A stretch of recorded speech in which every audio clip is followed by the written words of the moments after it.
Good morning, everybody, and welcome to Johnston High School for the 2025 Girls Flag Football Playoffs. And we apologize for starting the stream late. I believe it's approaching the end of this game. It's currently 18-6. Johnston High School leads over Juanita Sanchez. Now, fill you in on what happened. All the points have been scored in the second half. There have been 2 touchdowns by Zariah Narmaco, one of them by Bella Nunes, and right there, as you just saw, Skylar Almeida scores the 4th touchdown of the day. So like I said, Zariah Narmaco has 2 touchdowns in the day. Bella Nunes has 1, and Juanita Sanchez, first play after Johnston scored their first touchdown, took it to the house. So it is now currently 24-6. Johnston leads. And, well, I believe, no. They're just lined it up. So Johnston's electing to go for 1. So far, they haven't got one. As Marcelo, there was an interception on the goal line right there. But Johnston on conversion today, they're currently 0 for 4, still haven't got one. But, yeah, we apologize again for starting the stream late. We had a couple of technical difficulties getting this today. So, approaching, I believe, is the end of the game, 24-6. I'm Anthony Vendetti, your play-by-play announcer, joined by Tyler Holton, my color announcer, switching up the announcers today, and Timothy Zordara behind the camera. Tyler, what have you seen so far from the girls today? We've played some stellar defense out there in their different sets. Juanita's definitely shown them some interesting formations that you usually don't see now here out in deuces. They've been in quads a lot of the game, and Johnston's making just great plays out there on defense. We've seen a couple picks. We've seen huge plays on offense. They're really That's showing. right there, number 14. Going down the sideline, she has Green in front of her, and she's going to score. Well, I stand corrected with that one. Johnston can't make a tackle there on a short pass, and an easy score for Juanita Sanchez. Yeah, good old announcer's jinx right there. As first play from scrimmage, a slant across the middle. And number 14 takes it all the way. I apologize, I do not have any rosters for the other schools besides Johnston. But right there, number 14 for Juanita Sanchez takes it all the way. And Juanita's trying to creep back into this one. And remember, this is the playoff, so I will give you the playoff bracket. So in the first round, we have on this field Johnston and Juanita Sanchez in the first round. And the other first-round game is the Eagles versus the Warriors, Times 2 Academy and Central Falls. And the winner of Johnston and Juanita Sanchez will go on to play the top dog St. Ray's, and the winner of Central Falls and Times 2 Academy will go on to play North Providence. And then, obviously, the winners of that will go to the championship, so 3 rounds. North Providence and St. Ray's got the bye, the top 2 teams in this league. The second year of girls flag football, and what a great job by Randy Phillips and Justin Erickson of improving this year. It's gotten a lot better, and I can only imagine what the future brings for this. It's definitely bright, and Randy's very excited to not only this year for it not to be sanctioned, but have an entire tournament next year. Hopefully more schools understand the hype and join in on this amazing sport that just came out of nowhere. I mean, other states and colleges have this sport, but it was never really a thing in Rhode Island until this year and last year. I mean, now it could be one of the biggest in Rhode Island. I mean, Johnston brought over, I think it was 50 girls, Randy said, originally. And if there's that interest just from one school, hopefully with multiple schools, and who knows, every school maybe in Rhode Island will make this a sanctioned sport in their school and get teams going. So now instead of a 6-team playoff, it's multiple divisions, multiple playoff brackets. Yeah, that's what they're planning for in the future, as we just saw Fiona Fairbanks gets the handoff on first down, gets a gain of about 5. So it'll be second and half. Remember the rules, there's a first down at midfield, you play halves. And then on the other side, it will be goals, and then there's a no-run zone about 5 yards outside of the end zone. We can hear the cowbell today. The fans from Johnston, they are pumped up for the playoffs. Last year, they got eliminated in the championship game against North Providence. It's another handoff to Fiona Fairbanks. Top dog, North Providence, defending champs, have a bye. We'll see them next round against, I believe it was the Winner of Central Falls and ×2. And you'll see the other top dog in this year, St. Ray's, who Johnston took a big loss to earlier in the year. And I'm sure what's going on. I think the game's over. That or a timeout was called. I believe, yeah, the game's over. So, again, we apologize that the stream started late. We had technical difficulties. You only got to see maybe just that one touchdown by Juanita Sanchez. But that's that. Johnston will be moving on to the semifinals to play St. Ray's, and what should be a huge game coming up next. We're not sure when that game's going to start, probably soon. But, yeah, Johnston, they will win this one 24-12. If you were following on the Instagram, J. Johnston HS Media, we were posting live updates for that. But we're going to have the next game available for sure. We just had technical difficulties starting this one. They'll be on this field right in front of us. And we're going to take a short break. When we come back, Johnston versus St. Ray's. And we're going to try to find out who wins the Central Falls versus ×2 Academy. We'll provide that update when we can. But for right now, we're going to take a break until the St. Ray's game starts. I'm Anthony Vendetti, your play-by-play announcer, joined by Tyler Holton, our color announcer for today. We will see you in a little bit for Johnston versus St. Ray's.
Hello, everybody, and welcome back to the girls flag football playoffs.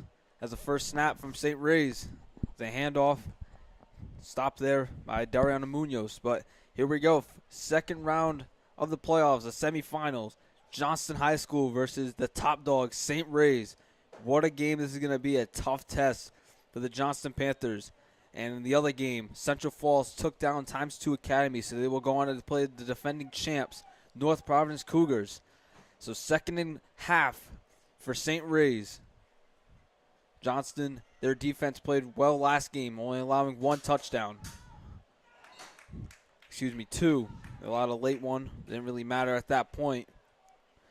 Another second down stop right there, and it'll be third and half coming for St. Ray's. These two teams met in week 3. It was actually a pretty decent game. Johnston only lost by 2 scores compared to what St. Ray's has done to the other schools. They've won by a decent amount. And Johnston, they hung with them just in the late game. They lost track of them. There's a pass, incomplete, intended for, can't really see the number. Again, I don't have any rosters for the other schools, and it'll be fourth and half. So we'll see what St. Ray's looks to do. They're going to elect to punt it away. So we'll see Marissa Morsilli, the freshman, and the Johnston offense trying to get an early lead against St. Ray's, because that's definitely what you want to do. Good start on defense there early. I believe St. Ray's had some problem, had a very good offensive hold of the Panthers the last time they played. They scored first on their first drive. Panthers come away with a big defensive stop. Now have to turn it around on offense. So here we go. Marissa Morsilli, first play from scrimmage. Look for someone to throw. She's going to throw it. And almost intercepted by number 12 on the first play from scrimmage. You know, she's a rookie freshman quarterback. You know, she's made a couple mistakes down the road. You know, that's what you see out of rookies a lot. But for the most part, Randy loves her at that quarterback position. So second and half. She's going to throw over the head of the intended target, Skylar Almeida, and quickly it'll be third and half, backed up near the no-run zone. Johnson's going to need to find a way to get at least make it easier to get that first down, or they're going to have to punt here. There's no way. I mean, there could be a way Randy decides to go for it here, but in my opinion, this is when you punt the ball if they don't make any type of conversion here, and that's a huge overthrow by Morsilli. Yeah, it looked like some miscommunication from the intended target, Ariana Perrin, and just like that, both teams go 3 and out. They're going to punt it away. So good defense by both teams to start off. But, you know, St. Ray's, you can never give them enough time, because in the blink of an eye, they could turn a game around very quickly. So the Johnston defense will go right back to work against the tough St. Ray's offense. Led by number 13 at quarterback.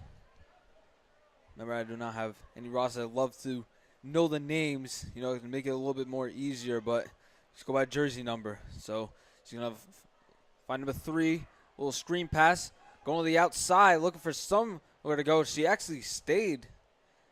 No flags were taken, but steps out of bounds there and kind of makes something out of nothing right there. And I mean, every football coach doesn't like that one. She went backwards, but Yeah. still made it a positive gain, and St. Ray's moves the ball a little ahead here. Makes it about, I'd say, 2nd and 15. Yeah, so we'll see. Number 13 fakes the handoff. Looking for someone to throw. She's going to find her intended receiver, number 6, and she gets tackled around the first down marker. Let's see if she has enough. And a good play there from St. Ray's, just finding the dead zones, and I believe they're in cover 3 out there. You can see the corners back off before any snap was called, and the one way to really mess up a zone is motions, and they did that with the fake jet sweep.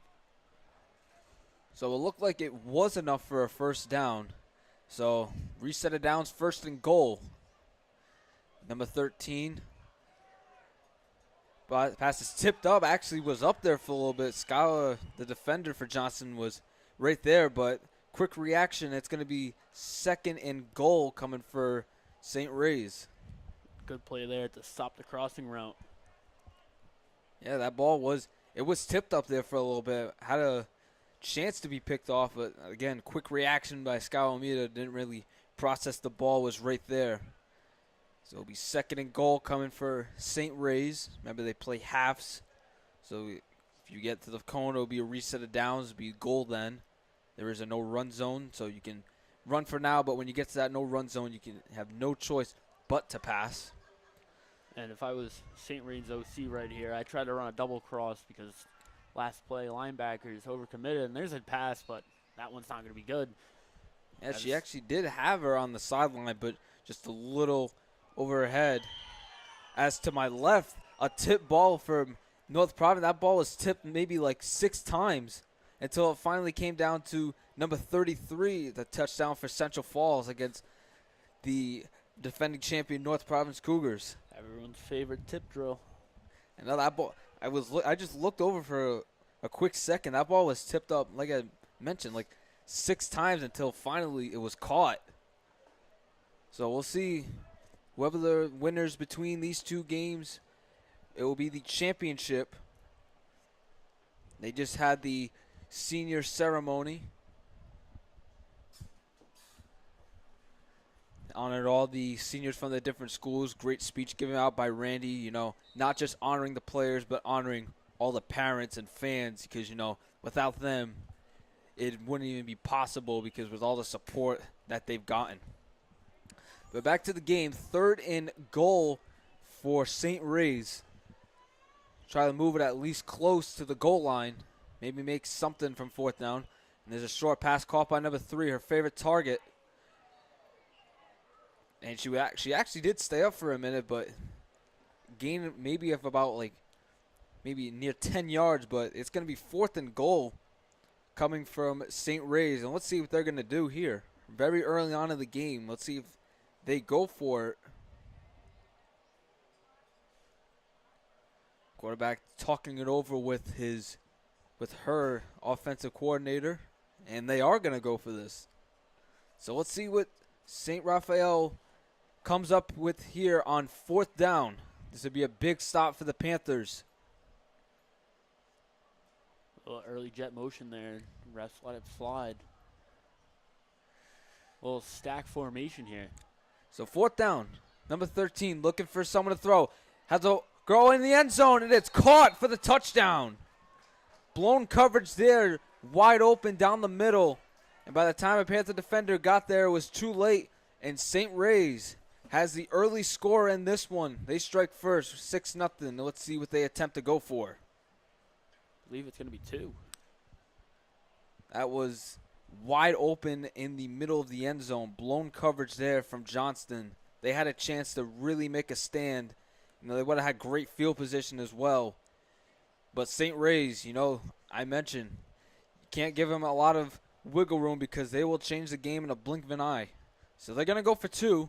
In the back of the end zone, tipped and almost picked by Bella Nunes, but that is going to be incomplete. So St. Ray's has an early 6-0 lead over the Panthers. And when you're playing a good team like this, you have to respond quickly with a 6-0 deficit. Yeah, 6-0 here early, and like I said before, we saw St. Ray's take a huge lead on them, two touchdowns, and they waited to the end of the game to do that. You don't want to see that now in the start of the game. So here's Mercer Silly after that first drive. That one's caught. I believe that is Dariana Munoz, one of the 2 seniors that Johnston has. So 2nd and half coming from the Panthers, trying to respond after that score from St. Ray's. That was a tough blow. So on 2nd and half, Mercer down the middle of the field. That one's going to be incomplete. Intended target was Ariana Perrin, left a little bit short there. And immediately, it's 3rd and half, and they're going to go no huddle. That's Coach Randy. We've seen that all year. We need a big play out of the freshman here. Down the middle, and that one's incomplete, thrown behind the intended receiver. And just like that, it's 4th and half. And the Panthers, they're going to punt this one away. So great defense played by St. Ray's early on. They haven't even let Johnston get a play like, they haven't got near the first down mark. It's tough on that side of the field with the wind coming in on you. It's a different throwing mechanic when you're throwing into the wind than with the wind. St. Ray's has the lucky side of the field here. They could throw it deep pretty easily with the wind going that way. Yeah, the weather's been on and off today. The first we started with some rain, then it got sunny, and now all of a sudden the clouds are back, and they're starting to have a little wind factor. So down the middle of the field, that one's caught by number 2. Great find by number 13. Rolling out of the pocket, and somehow number 2 broke loose. And that's going to be great play on first down. It's going to get him halfway to the first down mark. St. Ray's has had some great quarterback play since the start of the season. She just looks like a seasoned vet for a first-year quarterback.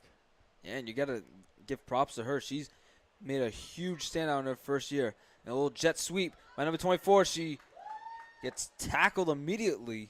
Good pursuit drill there. Didn't let her get the edge. If she had the edge, she would have had the sideline all the way up. Yeah, because Skylar Mita was right there, and I honestly thought she missed her for a second, but great play by her, and just like that, it's going to be 3rd and half. And let's see if Randy and the defense can get a stop right here, because you cannot let St. Ray's try to break away with this one. So 3rd and half for St. Ray's. See if Johnson can get a big stop. Number 13 stands in the pocket, throws, and it's incomplete. I think that was batted down by the linebacker out there. Looked like it was, because a little bit of a funky pass, and it looks like St. Ray's, they're going to punt it away. So a great opportunity here for Johnston to try and even the score at 6 apiece, or take the lead possibly.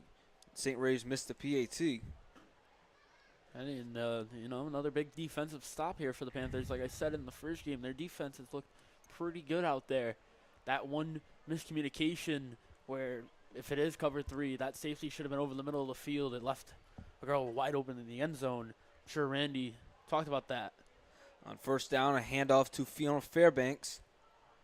She's been one of the key pieces to the Panther offense, but fortunately doesn't really get much there. And it's going to be 2nd and half. Been a huge elusive back out there. She'll come out of the backfield to catch a pass. She can run the ball. That's one thing you would love to see from your running back, is someone who can not only run but also catch passes. Yep.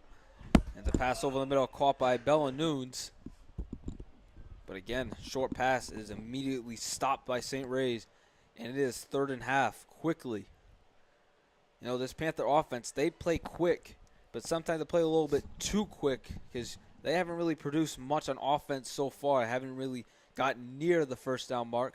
But on 3rd down, Marissa's going to let it fly, and it's almost intercepted, but batted down by number 8 from St. Ray's, and Randy is going to punt it again.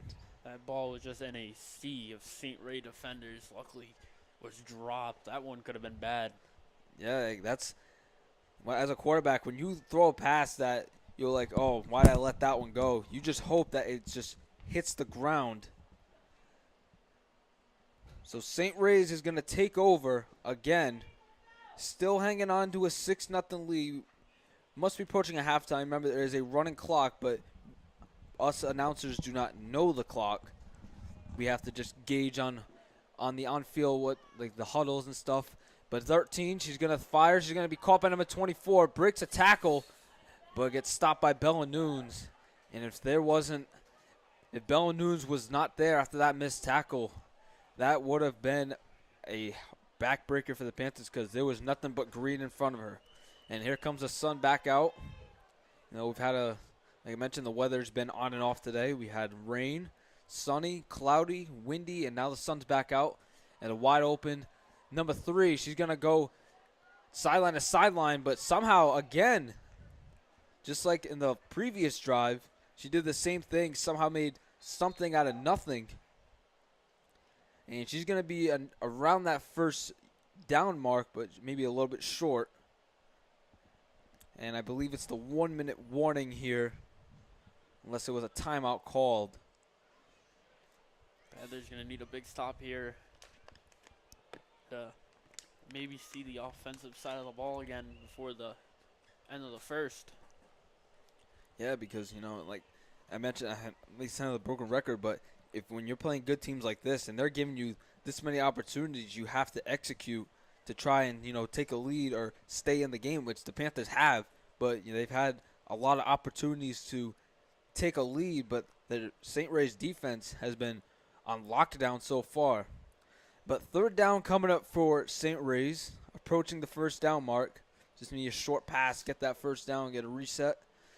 It's 13, looking for an open target, and that one is caught. What a pass there by number 13. Fit through a tight window there with Skylar Almeida on the coverage, and I think that's going to be enough for a St. Raphael first down. It is. They spot the ball over the first down marker, and that's going to be first down. That was a excellent pass and an excellent catch. Fit through a tight window. That was great coverage by one of the standout defenders from the Panthers, Skylar Almeida. So a reset of downs. It'll be first and goal for St. Ray's. Let's see if the Panthers defense can hold them as they're going to take a shot down the middle. It is caught. Another great pass and another great catch. And a little flood concept there from St. Ray's. Gets the post right over the middle wide open, and that just destroyed the zone defense of the Panthers. An easy little post there, cut right down the middle, and no safety. No one was there. Easy pass there for number 13, and makes it 12-0 now. Oh, I didn't even see. Did they score? I don't think they did. Oh, I think they were just. I think they were just short. But anyway, it's gonna be second and goal. I honestly thought they scored too, but I think I did see the flag as that one is deflected away. Great defense right there, as they almost got him with the same play that they had in the earlier touchdown. But right there, the Panther defense stopped them, and it's going to be third and goal. And this would be huge if the Panthers cannot let them score. Well, Panthers so far have been pretty good here in the red zone defense. Yeah, that's been one of their standouts this season. The red zone defense has been great for the Panthers. Their other defenses has been, a little up and down, a little bit inconsistent, but their red zone defense has been strong. It's third and goal, and that one is caught for a St. Ray's touchdown. Another tight window that number 13 found, somehow fits it in, and just like that, St. Ray's has a 12-0 lead. Let's see what they attempt to do here.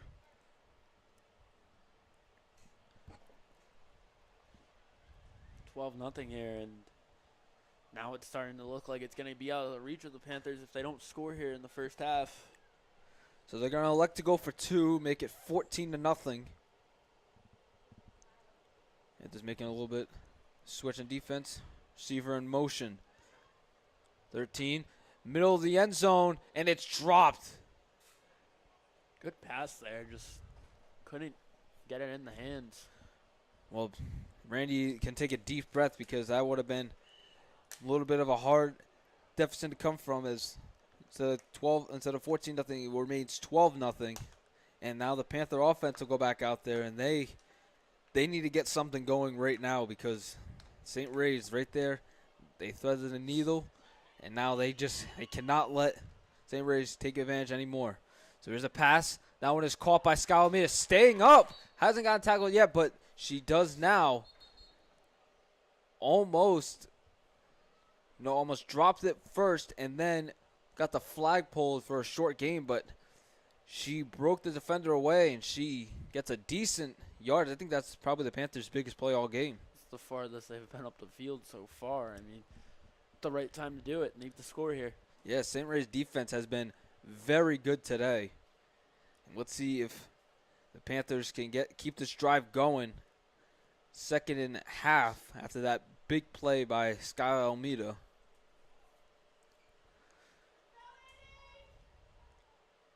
I believe we're approaching halftime. Remember, we don't know the running clock. It's only the refs that know, and obviously the coaches.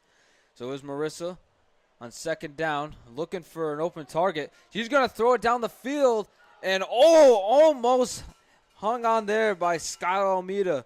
It was actually tipped by the St. Ray's defender and in the hands of Skylar Almeida, but she could not pull it down, and you could see the frustration on her face as that was there for her. But that reaction of, hitting the defender and then somehow ending up in your hands, man, that's definitely tough right there. And I believe it is now halftime as both teams go to their sidelines. So we're going to take a quick break. After one half, St. Ray's 12, Johnston 0. We'll be back.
So here we are back at Johnston High School for the second half. Johnston 0, St. Ray's 12. Believe St. Ray's will start the ball with the second half. That first half, Johnston defense looks good in the red zone. It's just when it's the big plays that they give up that really sets up St. Ray's. And the offense hasn't really been doing their part so far today. St. Ray's with a tough defense. That last drive, finally, the Johnston Panthers got something going. But it's going to be, it'll be Marissa Morsili in the Johnston Panther offense starting with the ball. That last drive out of the half, they made a play to Sky Almeida, got him good yardage, and then they tried to go a deep ball, Got tipped up by St. Ray's, but dropped by Skyla. But here we go on first down. Pulled up by Skyla. She stiff-armed the defender. Little stiff arm spin move there. It's like a Derrick Henry move right there. Caught the ball and stiff-armed her away, trying not to let her get the flag, but she gets the flag pulled, and it'll be 2nd and half. St. Ray's still hanging on to that 12-0 lead.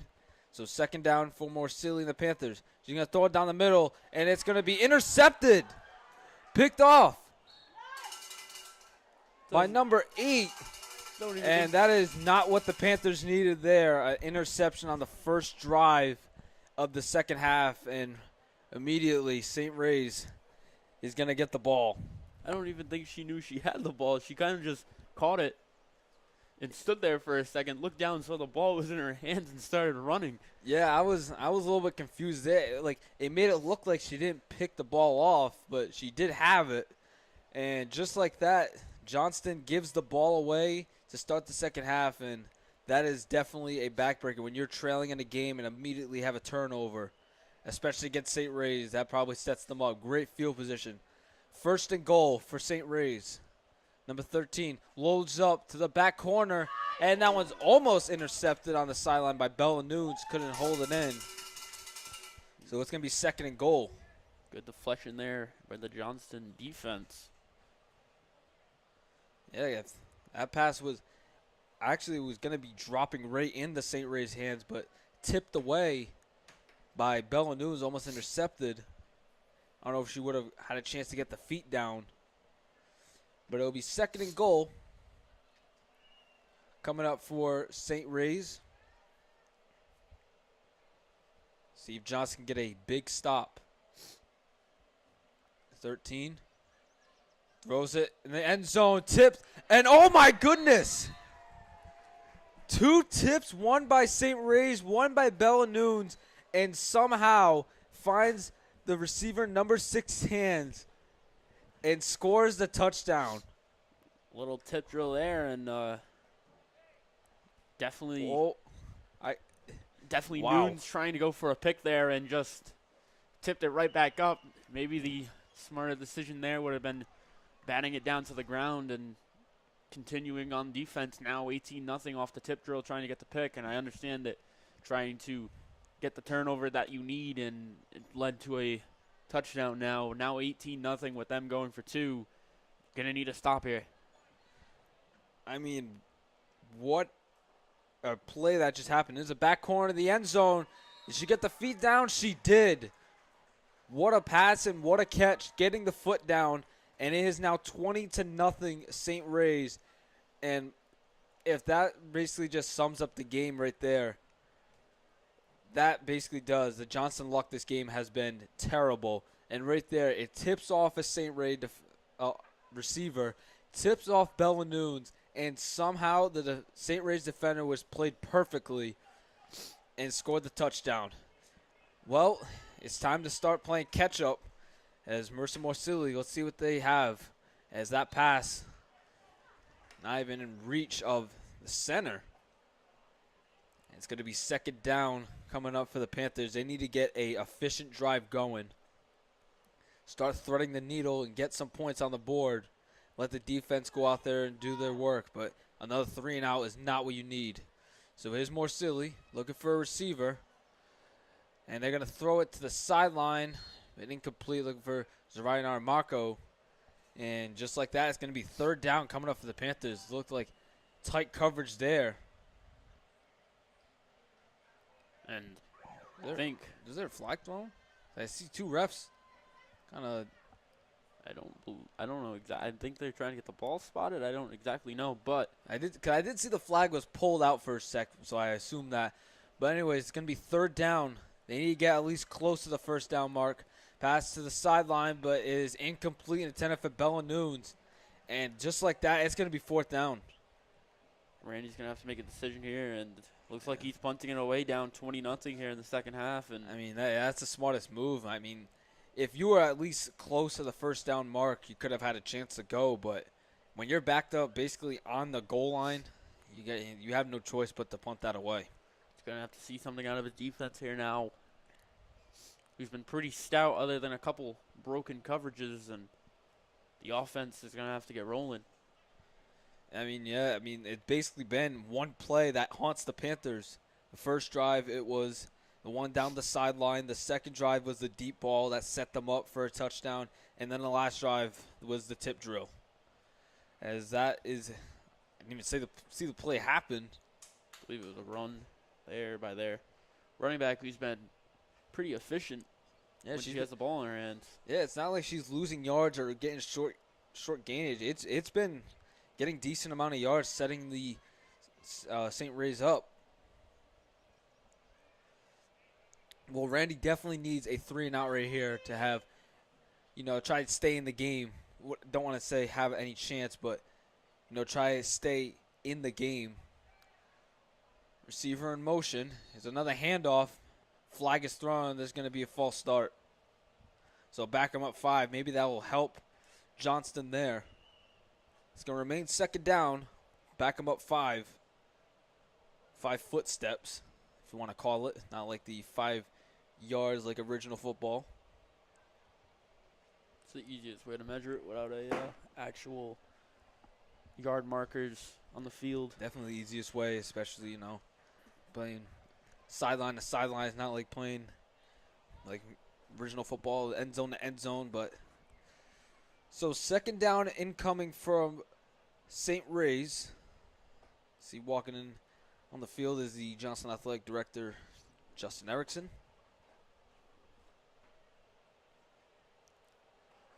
Don't know the score of the North Providence Central Falls game. If I knew, I would definitely inform you, because one of these two teams is playing them next in the championship so far. It's looking like St. Ray's, but see if Johnson anything saying that it's a deep ball. It's going to be caught. Held in by number 2. Breaks away. She's going to score. And Johnson can't make a flagpole or a tackle there, and they paid for it. Now down 26-0 here, and like I said earlier in this game, they lost big to them a couple of weeks ago, and now it's looking just like that one, and the offense either needs to start getting going now, or it's going to be even bigger of a hole. I was just getting ready to say like that was going to be a tackle. I was just getting ready to say that. Then all of a sudden I just see number 2 off to the races. And 26-0 St. Ray's. They're going to try and add on with going for 2 here, trying to make it 28-0. So number 13 gets the snap. Looking, fires, tipped up, and caught by Ariana Perrin. So a little bit of light there for the Panthers defense, but yeah, definitely something positive about the Panther defense. Right there, St. Ray's increases their lead 26-0. And if you're Johnston, you have to start, generating some points on the board. You just can't have another 3-and-out. Maybe try. Mercer really likes to throw the deep ball. She hasn't really been able to throw it today. Tight coverage by St. Ray's. See if she can get one off. And now she's going to throw to Bella Nunes, and it's caught. Good catch there by Nunes to get them close to first down yardage, and now that's what you want to see here, down 26-0. Yeah, like I said, just start throwing the deep ball, trying to get down near the end zone, and right there, best play of the day for the Panthers. They approach the first down mark. So here's Morsilli. She's going to throw a little screen pass to Fiona Fairbanks, and she gets stopped. A little celebration there by St. Ray's. What's more to celebrate than a 26-0 lead? And I don't think they. I think they got it. I'm not really sure. It's like either it's just at the line or just past it. Morsilli. Next play by Morsilli. She's going to need a big one here. And she's going to throw it and into a sea of St. Ray's defenders. And depending on what that last play was, it's either going to be 4th down or 2nd and goal. Going to have to go now if it is 4th. Yeah, I'm trying to figure out what down it is. But let's see what happens depending on whatever the play is. So here we go. Whatever play it is, here's more silly. She's going to throw to the sideline, and it's batted down by number 11. It seems like Johnson offense is staying out there, so it might be 3rd and goal instead of. It might have been, now it is 3rd and goal. I was trying to figure out what down it was, but now that sums it up. So 3rd down and goal coming from the Panthers, and they need to get at least close to the goal line. So here's more silly. What she got here? She's going to throw it into the end zone. Caught by Zarian Armako.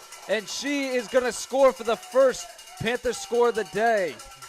A little back shoulder ball there. Perfect placement for a touchdown. And what a ball there on the fade route for a touchdown. And now 6-26. You're only down 20. Still possible here, not knowing how much time there is, but they can get it going. They're going to have to go for 2 here and get it. Yeah, she just threw the deep ball. That's what Morsilli likes to do, throw the deep ball. And Zarian Armako has been one of her favorite targets. She had 2 touchdowns in the quarterfinal game against Juanita Sanchez. So here she goes in the back corner of the end zone. It's caught by Bella Noon. So the 2-point conversion is good. So 26-8, St. Ray's. At least the Panthers, erase that goose egg on the scoreboard. And let's see if they can try to stage a comeback. If they can get it going now, definitely possible here. Gonna have to see a good defense, a stout, good defensive drive here now against St. Ray's, who's been cooking them so far. A big 3-and-out, but what you're really looking for in this situation is a turnover. Let's see if the defense, can really get an interception right here or a 3-and-out. That'd be huge to try and turn to the page to the offense. Well, while they make the change to offense, let's just take a quick look at the bracket here. And Panthers need to turn this one around to make it to the finals that they made it to last year, to either face the defending champs, the Cougars, or Central Falls. But as of now, need a big one to even make it there. Yep, still got this game to worry about. So here we go. First play from scrimmage from 13, a handoff to number 3. Speedy running back. Little jet sweep action there. Is she going to get a decent amount of yardage? No, that's basically what every first down play for them has been. It's been give it to the running back, let her do her thing, set us up. And now this is where this is when she starts to get hot. Talking it over, now comes back with the play to her offense. See what play they come up with on 2nd down and half. Have to force a turnover or a punt here. Can't let them get into any first down territory or in the other side of the field here. As there's a handoff, breaking to the outside, still going. And finally she gets taken down, but she is going to have a first down. Looking like a true running back over there, just getting through anything that comes in her way. Yeah, they had four receivers to the left and 1 to the right, so was maybe assuming that was going to happen. Maybe try to trick the Panthers. So here we go, 1st and goal from midfield. They're going to throw, caught by number 26. She's going to break to the outside. The flag is down. And we're going to see what the flag is. And probably going to be flag guarding. Yep. Official just call it flag guarding. That's going to back them up. So see if that helps the Panthers a lot. Can't push hands away from your flags when you have the ball. Unlike football, where you can use the little stiff arm to keep tacklers off of you. Here, if you try to guard those flags at all, refs will throw the flag. Cannot try to fight someone off with a flag. And it's a good rule, because if you're batting people's hands off their flags, then you'll never get a flag. Exactly. Every game would be like maybe 100-90. So same formation as that run. They're going to fake the handoff this time. Going to throw it down the middle. And, almost. Actually, there was a chance for that one to be picked off, but it's going to be 3rd and half coming for St. Ray's.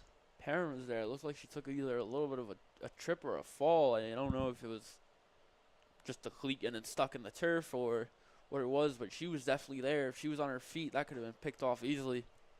Yep, that ball was actually up there for a little bit. We've seen it a couple times today. Panthers couldn't execute.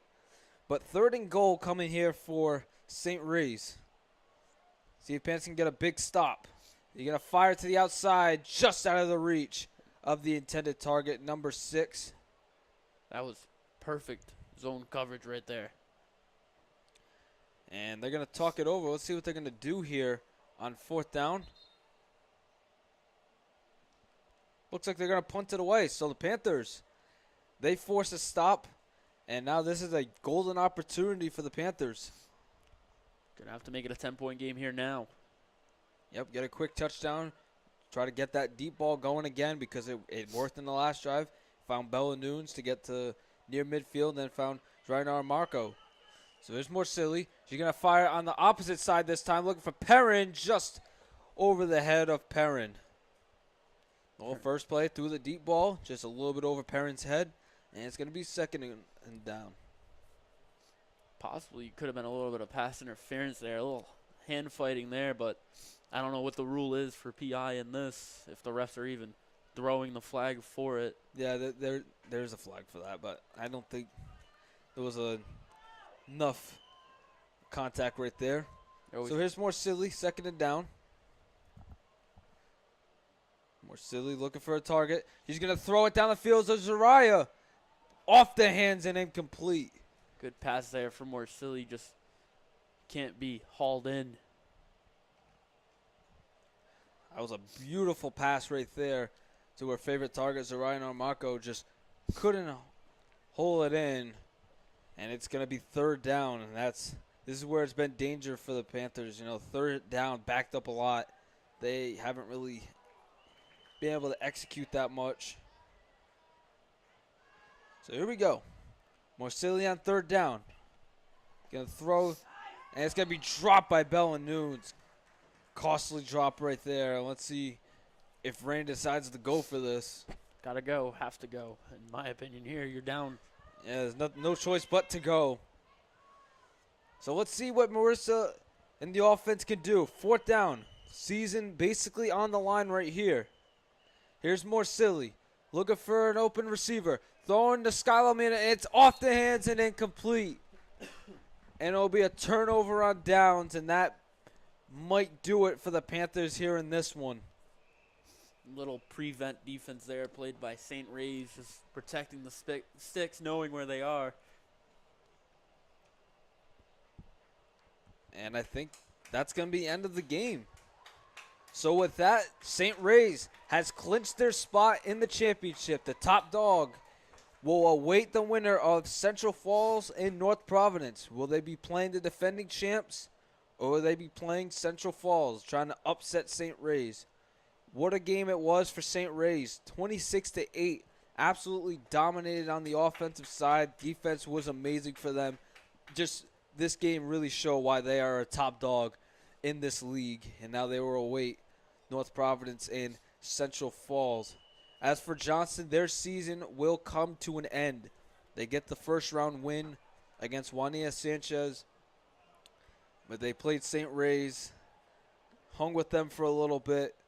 But unfortunately, their season is going to come to a close. And it's going to be end of a ride for Dariana Munoz, one of the seniors.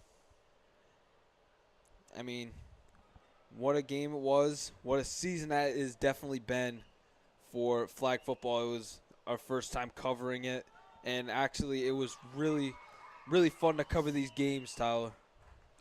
Definitely, I listened to you and Matt cover them and figuring all different type of ways to do it. We have almost 3 camera shoots now here when we are shooting these games. We've tried 2 camera shoots for baseball. We had the 2 camera shoot for baseball now, stretching it to 3, maybe 4 for this.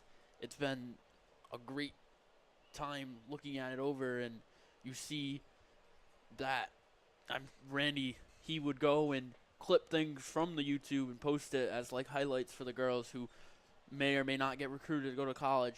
He said earlier during the senior thing that there's scouts here that have girls flag in college. They're trying to get the girls to go out there for it. It's just a great experience to be not only calling the games, but also helping some of these girls build a highlight reel to maybe go get recruited to go play in college. Yeah, and that's basically going to sum it up here at Johnston High School. The St. Ray's will move on to the championship. North Providence and Central Falls are still playing right now. But really, this was our first playoff game that we get to call this year. Basketball, fortunately, didn't make it. Girls basketball played away. Baseball couldn't make it. We might have softball coverage. They will be playing Portsmouth on Monday, so we'll be trying to cover that one at Woodlake Park. And that's basically all I have, That was our last flag stream of the season. We'll definitely be running it back next year. But JHS Media 2024, 2025 coming to a close. We probably will definitely will have softball on Monday to stream. But after that, I think that's basically going to be it for JHS Media streams. Our graduating seniors, obviously Tyler Holton, my color announcer, Matt Clements, our usual play-by-play. Couldn't make it today. And then Joseph Lopez Tavares, one of our cameramen, and runs the stream with Tyler Holton. I know I gotta give congratulations to you guys. You guys are graduating this week coming up, and I'm definitely gonna miss you guys here. And you got anything finally to say? Well, all I can say is we'll definitely be back because we started this, and we'd love to see how it grows in the next coming years. I mean, just equipment-wise, it's grown, and following-wise, it's blown up in less than a year, and I can't wait to see what you guys do next year with even more sports to cover now, with it being known. Yeah, we're definitely going to be doing everything we can to improve next year. We started in December, late November, December this year, doing basketball. Next year, we're definitely going to do football in the fall. I'm definitely excited for that. Anything to improve the club in any way. Our advisor, Mr. Reed, he does so much for us. And then all of us doing our part. But that's basically going to sum it up here today. We appreciate everyone that has tuned in for the flag streams this season. That's all we can say is thank you for all the support this year. And we'll definitely see you on Monday for softball playoffs, the elimination bracket. They'll be playing Portsmouth at Woodlake Park. Home game for softball. So that's probably the next time we'll see you then. But I'm Anthony Vendetti, your play-by-play announcer, joined by my color announcer, Tyler Holton, Timothy Zordara behind the cameras, a three-man crew here today. We are JHS Media signing out here from Johnston, Rhode Island. Thank you for tuning in.